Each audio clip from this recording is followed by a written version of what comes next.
about coming to Somaliland? Great.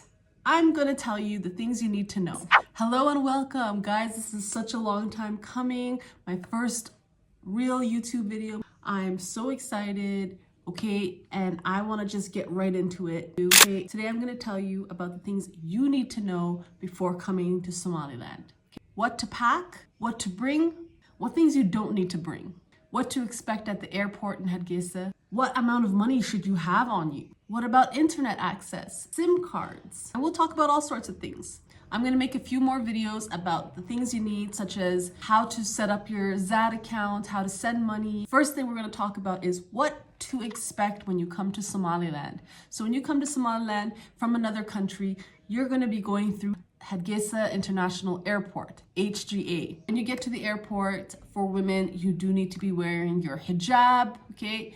Even in the plane, you don't have to wear it, but as soon as you land, you put that thing on. And abaya, it's not compulsory. Just wear a dress if you want, you know? But abayas, most people just wear the abaya, okay? Now, you're at the airport, you need to have cash on you. The amount of money that you need to bring with you is up to you, but I will tell you the minimum amount in order to get out of the airport. You need to have a minimum of $70 USD on you, okay? And the reason why is because it costs $60 to stamp your passport, okay? To get into the country, $60 each person USD. Now there are 2 ATM machines in that customs area. It's very small, but I've used it a couple of times where the machine wasn't working once and I was stuck and I had to call somebody and be like, can you come in here and pay the money so they can let me through? And it was a whole thing. Withdraw money before you come to the airport, okay? You should have a minimum of $70 on you because after you get that stamp, $60, you go into the other room where you pick up your baggage, right? That baggage area, there's no carousel. They just bring all the bags into one room. And there's a bunch of people who work there. There's a bunch of men who work there. And they will ask you, which one is your bag? Even if you grab your bag first, they'll be like, okay, that's your bag. Let me help you. And they do it in it's very assertive. They're like, here, let me take your bag. Give it to me. I will help you. I will help you. And you're just thinking, oh, okay, sure, you know? But they want money from you. If somebody grabs your bag, you've allowed them. And now you owe them $5 each person. And sometimes 2 people will come and grab your bag at the same time. Like you have 2 bags, they'll grab one. Now you have to give each one $5. And walking from the baggage area to outside, it's not far. So if you only have your 2 check bags and you can do it yourself, you might just want to do it yourself. You can refuse the help, but make sure you refuse before they run off with your bag, because as soon as they take your bag, and even if it's not very far and they're over there, they still moved your bag. You still owe them money. So that's my tip on that. If you are catching a taxi after you get out of the airport, you're catching a Dewey, there are Deweys that are there. So you don't have to worry about calling a Dewey or a taxi. They're usually there waiting for people. They know the times when people land, okay? Because there's not a lot of flights in and out of there. Just like any other airport, there's always taxis outside. So if you are planning on taking a taxi, you make sure you have more than that $70. Make sure you have at least $100 USD in cash, money in your hand, not in your card, in your hand, okay? Also, if you are planning to go to another city, as soon as you land, like you're planning to go to Borama, you're not staying in Hargeisa for the night or whatever, you make sure you have a minimum of $150, okay? The $70 we already talked about, plus additional money that you're gonna have to pay to get yourself to the next city. And you've probably already organized somebody to pick you up. Just know that there's an extra fee if you're paying somebody to transport you into a different city. It's common sense, yes, but also, you know what they say about common sense, not very common. Not everybody grasp it. They're like, I can pay with my visa. No, you can't. That doesn't work here. Make sure you have that cash money in your hand, okay? And, the most important part of that is make sure your cash is a crisp bill. If it's a 20 bill, if it's a 10 bill, a 50 bill, whatever it is, make sure it's a crisp, no tears, not old, crisp new bills, okay? You might need to go to a bank in order to get these crisp bills, but make sure they are, because people in Somaliland, vendors, taxis, people at the customs, they will not accept your worn US dollar bill, okay? Even if it's like $100 bill and you're like, come on, it's $100. Like, I'll give you an extra 10, just accept it. They will not accept it, okay? I believe it's because people have had difficulty exchanging this money in other countries. I don't know what the reasoning is, but they only accept crisp dollar bills. So don't make that mistake, okay? Learn from my mistakes, okay? Learn from my mistakes. Do not bring old, worn money here. So if you're not already subscribing, because this channel is pretty new, please subscribe and you'll get all of the in-depth information. Hopefully you'll be as happy as I am here. Okay, next.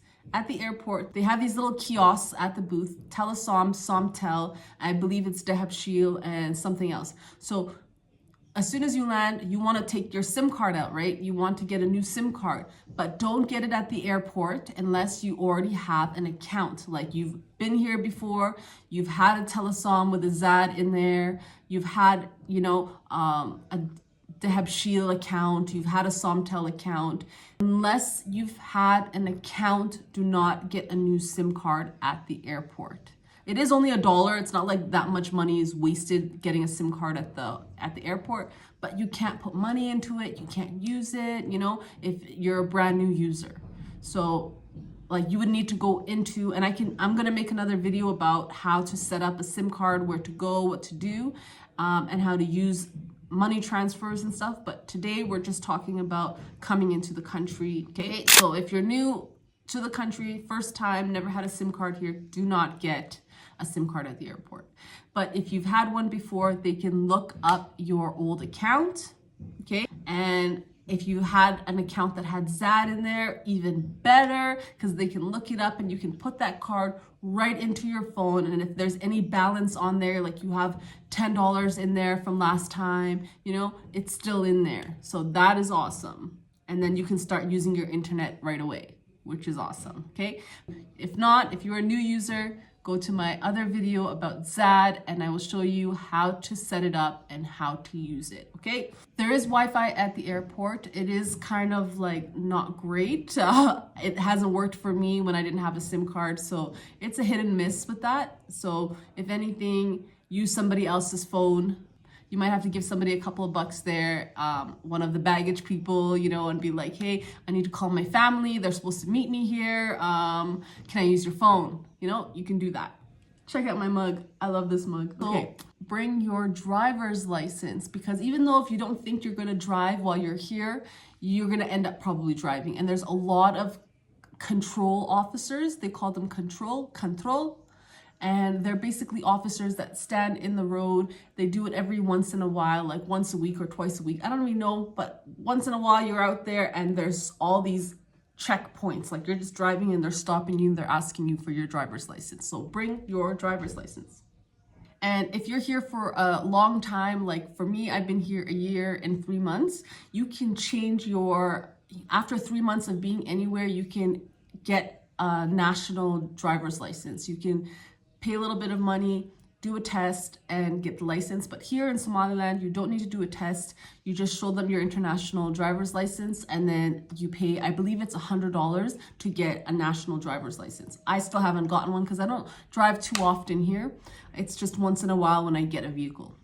Usually I just take Toiletries, which is a taxi. So now you've landed and there are 2 options when you land in the airport, okay? So you can either go through VIP, which you're gonna need a family member or a travel agent or a tourism agent or somebody who's meeting you at the airport and who will give your name to the VIP section, and they will come in and look for you right when you land and you're putting your bag in the conveyor belt. They'll come and be like, hey, are you so-and-so? We're looking for so-and-so. Come, and they'll take you to the VIP area, which is just like a nice lounge. It's really pretty in there, and they'll handle all of the stuff that you would handle, customs and all that stuff. They just do it in a nice lounge where you're sitting, and they take your passport and they'll stamp it and ask you the questions and all that stuff, but while you're sitting comfortably away from the crowd. So it's a really nice option if you have the money. I think it's like $30 to get the VIP area. One thing you do need to know about carry-on checks at the airport, either if you're leaving or if you're coming, they do check your electronics. Like if you have a laptop inside of your carry-on bag, your backpack or your purse or your carry-on bag, you have to take it out and then you have to turn it on. So they see that it is a working, functioning device. I don't know the reasoning behind it, but it has to be working in order for you to take it. So don't get caught in that by taking a broken tablet or laptop with you and then having to argue your way out of taking a broken device around with you. Just make sure it's working when you arrive. Make sure you have a working laptop. Here's my laptop. All right, so now let's talk about what to pack. If you're like me and my family, we didn't know what to pack. Even though my mom and dad have been back here several times, they always overpack, and it feels as though you're packing for like a third world country. You're packing to go somewhere that has nothing, so everybody overpacks and it makes no sense. So today I'm going to tell you the things that you need to pack and the things you don't need to pack, because it's here. You can buy it and it's cheaper here, okay?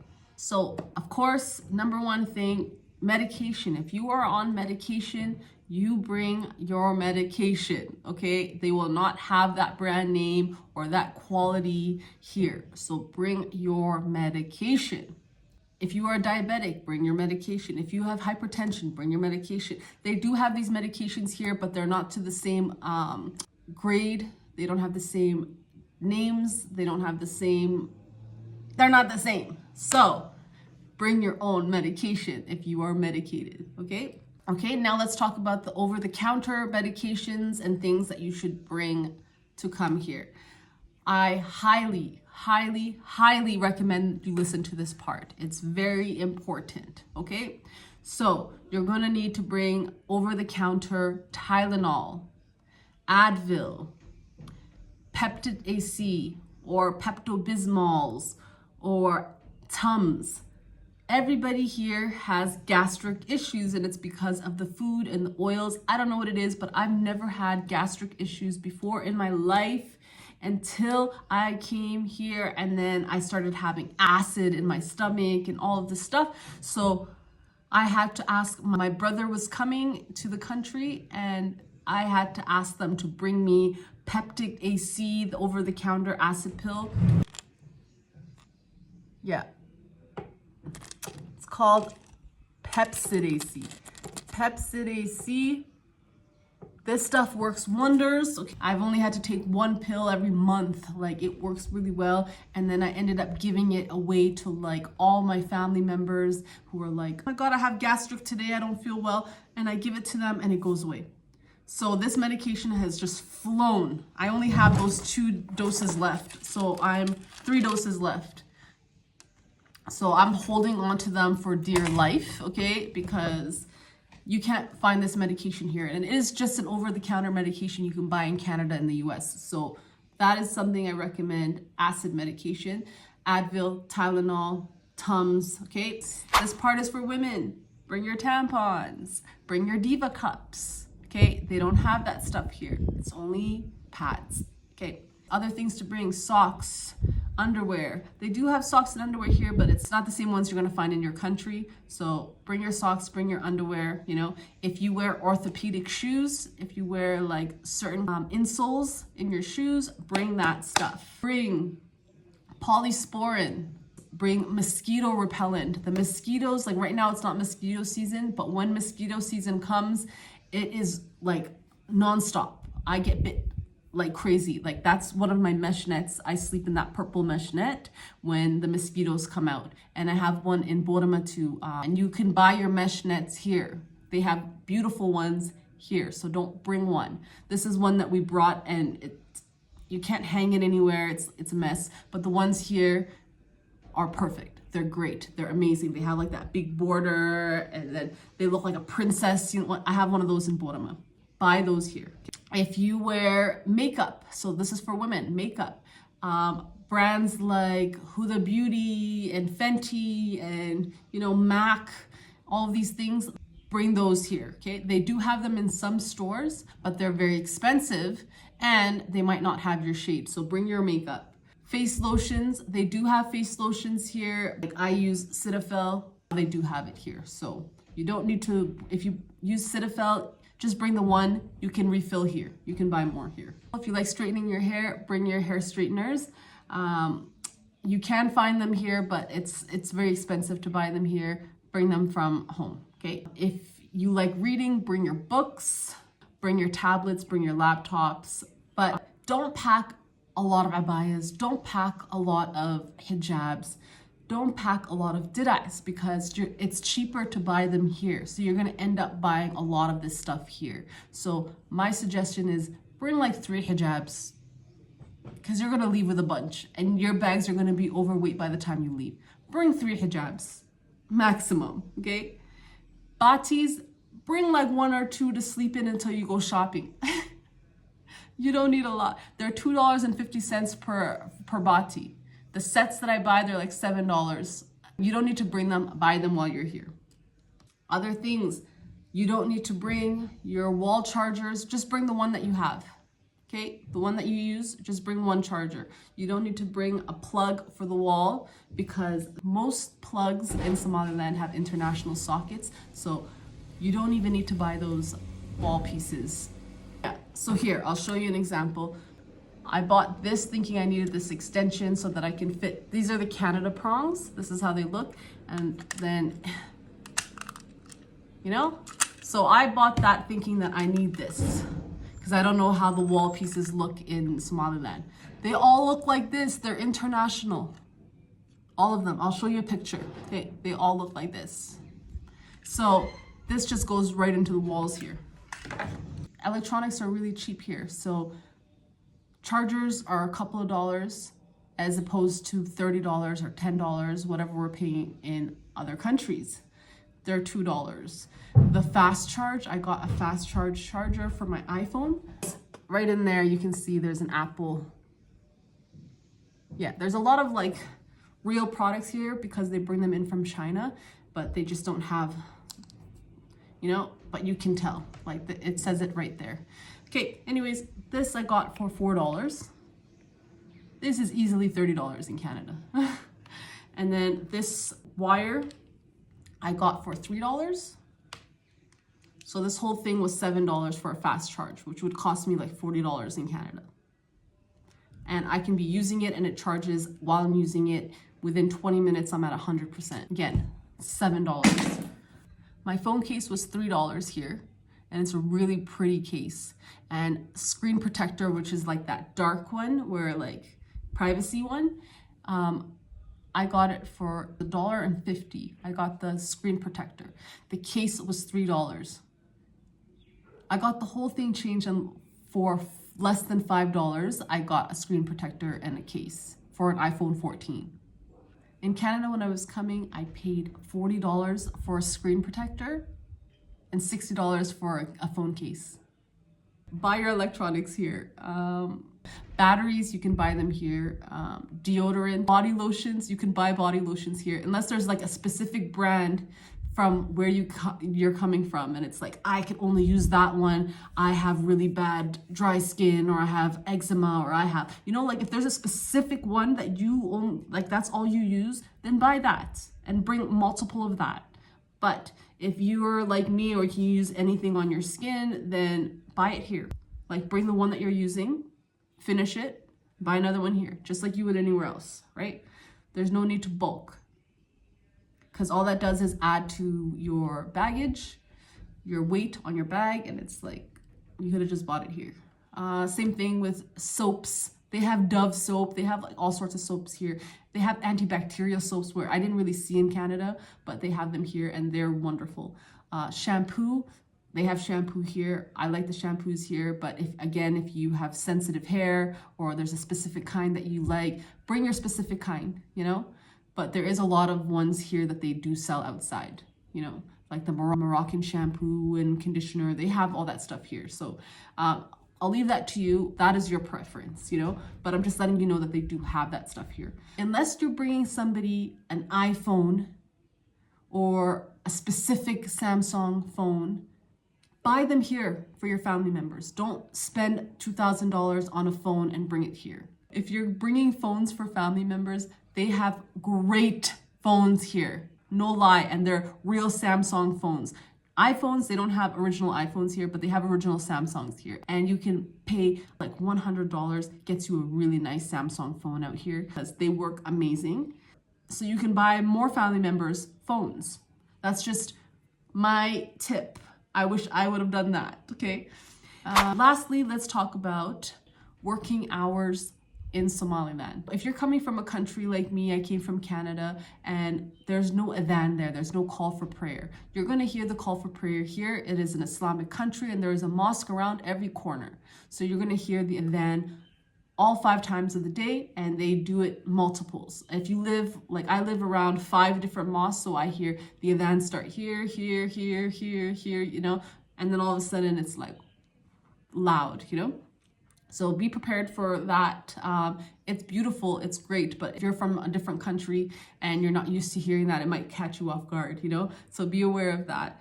Also, stores close during prayer times. Okay, so that is something you need to be aware of. Stores will close during prayer times. Fajr is the first prayer. It's 5 o'clock in the morning, 5:30 in the morning, you know? So you might get woken up from your sleep for Fajr. The next prayer time is around noon, 12 o'clock, 12:30.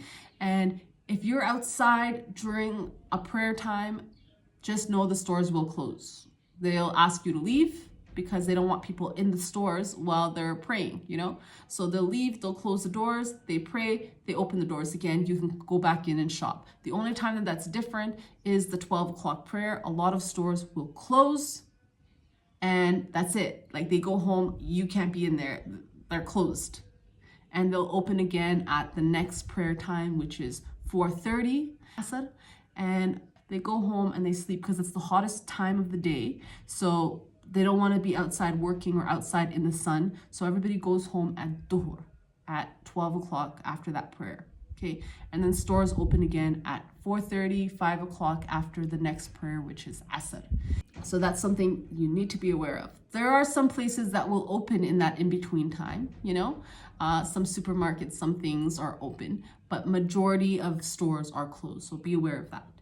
Next prayer time is Maghrib. That is the 6 p.m. sunset prayer, okay? And that one, if you're outside, you're shopping, you're in a store, and you hear the adhan, you just need to step outside, okay? You can go and pray into a mosque. You can go into a mosque, there's one everywhere. You go, you pray, and then you come back to shopping. Or you just stand outside and you wait until they're done praying and they open those doors again and you walk back inside and you shop. And then the next prayer time is around 7 o'clock, 7:30, 8 o'clock, depending on the month. You just got to go outside because they're going to close their doors and they're going to pray and then they're going to open the doors and continue shopping again. Okay. Some places will let you stay inside, depends. But most places you need to leave until they're done praying and then they open again. The hours of operation for most places are 7 a.m. or 8 a.m. depending on when they open. It's usually around 7 or 8 a.m. and then they close at 12 and then they open again at 5 o'clock or 4:30 and then they close again at 8 p.m. So people will go home who are working. Workers will go home and they will come back for those 3 hours. And then other places will close at 10 o'clock, such as restaurants and hotels and stuff. Places will close later, depending. If you go out to the souk, which is downtown markets, they are open. They have their own hours, you know. Some of them will be open at duhur, in that in-between time. A few of the little carts will be open, but most of them will open at Asr and they'll stay open until like 10, 12 o'clock, depending, you know, but nothing is open after 12 o'clock, really. Not a lot of places are open after 12 o'clock. Let me know if there's any information that I missed, anything you want to learn more about, anything that I got wrong that you want to correct me on.